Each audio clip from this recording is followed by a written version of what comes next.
बादलों तक जा पहुंचे। साथियों, आज प्रातःकाल से ही वर्षा होती रही। यूं तो पहाड़ों की चोटियों पर फिरते हुए बादल रोज ही दिखते, पर आज तो वे बहुत ही नीचे उतर आए थे, बहुत ही नीचे उतर आए थे। जिस घाटी को पार किया था वह भी समुद्र तल से 10,000 फुट की ऊंचाई पर थी। बादलों को अपने ऊपर आक्रमण करते, अपने को बादल चीर कर पार होते देखने का दृश्य मनोरंजक भी था और कौतूहल वर्धक भी। धुनी हुई रुई के बड़े पर्वत की तरह भाप से बने ये उड़ते हुए बादल निर्भय होकर अपने पास चले आते। घने कोहरे की तरह एक सफेद अंधेरा अपने चारों ओर घिर जाता, कपड़े में नमी आ जाती और शरीर भी गीला हो जाता। तब वर्षा होती तो पास में ही दिखता कि किस प्रकार बादल गलकर पानी की बूंदों में परिणत होता जा रहा है। अपने घर गांव में जब हम बादलों को देखा करते थे तब वे बहुत ऊंचे ऊंचे लगते थे। नानी कहा करती थी कि जहां बादल हैं वहीं देवताओं का लोक है। यह बादल देवताओं की सवारी है, इन्हीं पर चढ़कर वे इधर उधर घूमा करते हैं और जहाँ चाहते हैं पानी वर्षा देते हैं। बचपन में कल्पना किया करता था, बचपन में कल्पना किया करता था कि काश मुझे भी एक बादल चढ़ने को मिल जाता तो कैसा मजा आता। उस पर चढ़कर चाहे जहाँ घूमने निकल जाता। उन दिनों मेरी दृष्टि में बादल की कीमत बहुत थी, हवाई जहाज से भी अनेक गुनी अधिक। जहाज चलाने को तो उसे खरीदना, चलाना, तेल जुटाना सभी कार्य बहुत ही कठिन थे, पर बादल के बारे में जो कुछ करना ही ना था। बैठे कि चाहे जहां चल दिए। आज बचपन की कल्पनाओं के समान बादलों पर बैठकर उड़े तो नहीं, पर उन्हें अपने साथ उड़ते तथा चलते देखा तो प्रसन्नता बहुत हुई। हम इतने ऊंचे चढ़े कि बादल हमारे पांवों को छूने लगे।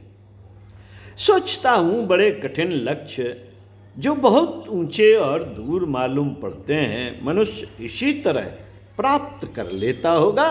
पर्वत चढ़ने की कोशिश की तो बादल के बराबर पहुंच गया। कर्तव्य कर्म का हिमालय भी इतना ही ऊंचा है। कर्तव्य कर्म का हिमालय इतना ही ऊंचा है।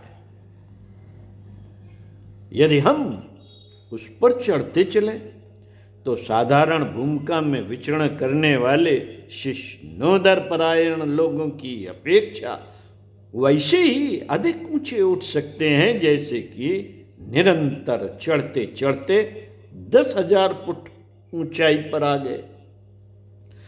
मित्रों, बादलों का छूना कठिन है, पर पर्वत के उच्च शिखर के तो वह समीप ही होता है। कर्तव्य परायणता की ऊंची मात्रा हमें बादलों जितना ऊंचा उठा सकती है, और जिन बादलों तक पहुंचना कठिन लगता है वे स्वयं ही खिंचते हुए हमारे पास चले आते हैं। ऊंचा उठाने की प्रवृत्ति हमें बादलों तक पहुंचा देती है, हमारे समीप तक स्वयं उड़कर आने के लिए विवश कर देती है। बादलों को छूते समय ऐसी ऐसी भावनाएं मन में उठती रही, पर बेचारी भावनाएं अकेली क्या करे। सक्रियता का बाना उन्हें पहनने को न मिले तो वे एक मानस तरंग मात्र रह जाती है। ओम शांति। समझ में आया कुछ? कर्तव्य कर्म का हिमालय इतना ही ऊंचा है,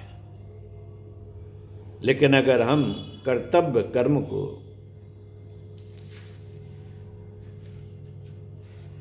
चलना शुरू कर देते हैं, शरीर का कर्तव्य उसको स्वस्थ रखना, मन का कर्तव्य, मन के प्रति जो कर्तव्य उसको संयमित रखना,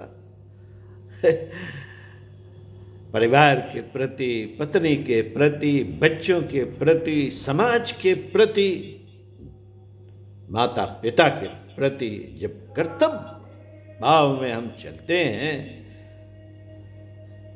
तो एक चिंतन ये भी चलता है कि इनका बहुत बड़ा ऋण है हमारे ऊपर, बहुत बड़ा ऋण है, और ऋण नहीं चुकाया तो फिर जानते तो हैं, बैंक से अगर लोन लिया है, ऋण लिया है तो कुछ चुकाना तो पड़ता है, और ब्याज समेत। ब्याज समेत नहीं दिया तो कुड़की हो जाती है। यही है, अगर हम कर्तव्य कर्म को पकड़े रहें, हिमालय रूपी धर्म को पकड़कर चलते रहें, तो इसी जीवन में हम वो सब कर सकते हैं जो बताया गया है कि मानव जीवन महत्वपूर्ण जीवन। वाकई में ये महत्वपूर्ण है। यही तो वो जन्म है जिस जन्म में अगर हम सही तरीके से चल पड़े, कोई सही गुरु हमें चलाने वाला मिल जाए, तो इस ऋण से इसी जीवन में मुक्ति पा सकते हैं। तो बादलों तक जा पहुँचे में ये संदेश मिला। आइए मिलते हैं अगले वीडियो में जंगली सेव के बारे में गुरुदेव के विचारों को सुनें।